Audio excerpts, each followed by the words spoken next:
Hi guys, welcome back to our channel Trading for Beginners. Today in this video I'm going to show you how to stake on Etoro. Etoro doesn't support any staking, but it supports two staking cryptocurrencies that are ADA and TRX.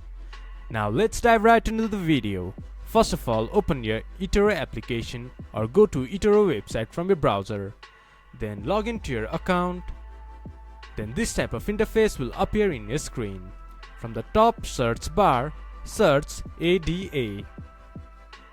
And here you can see ADA. Click on it, and from here you can stake ADA. And other is TRX. Search TRX. Then from here you can stake TRX. This is how you can stake on Etoro.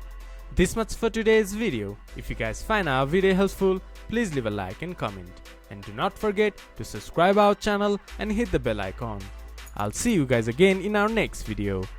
Thank you for watching.